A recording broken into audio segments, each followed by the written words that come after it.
మనసు దాని మూలంలో అది మునగకపోతే, అహం చావకపోతే సహజ స్థితిని ఎట్లా పొందగలం?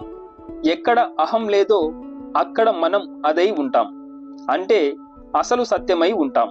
వేదాల ఉద్దేశం కూడా అదే మనమై ఉన్నాం అని చెప్పడం. పరమోన్నతమైన ఆ శక్తి ఉనికిని, చైతన్యాన్ని, నాశనరహితమైన ఆత్మ స్వభావాన్ని, దాన్ని పొందే విధానాన్ని గ్రంథాలు, శాస్త్రాలు తెలియజేస్తున్నాయి. అహంకారం నాశనం కావడమే ఆత్మ. అహంకారం ఉన్నంతకాలం బంధం, అజ్ఞానం తప్పవు. నేను ఎప్పుడు, ఎక్కడ, ఎట్లా బందీనైనాను అని అనవసరంగా ఆలోచిస్తూ కూర్చోవద్దు. త్వరగా విముక్తి మార్గం తెలుసుకో. అసంగతమైన, అసంబద్ధమైన ప్రశ్నలు వదులు. త్వరపడు. ముందున్నది విమోచన మార్గం, దాన్ని అనుసరించు. ఆనందానికి, శాంతికి ప్రధాన శత్రువు అహంకారం.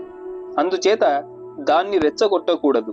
సమస్యలు, సందేహాలు, సంశయాలు, ప్రశ్నలు తెచ్చిపెట్టుకోకూడదు.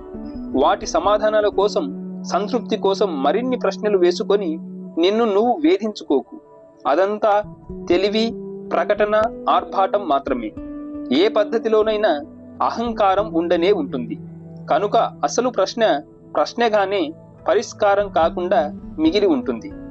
ఉత్పన్నమైన ప్రశ్నను పొడిగించడం కన్నా దాన్ని అరెస్ట్ చేయి.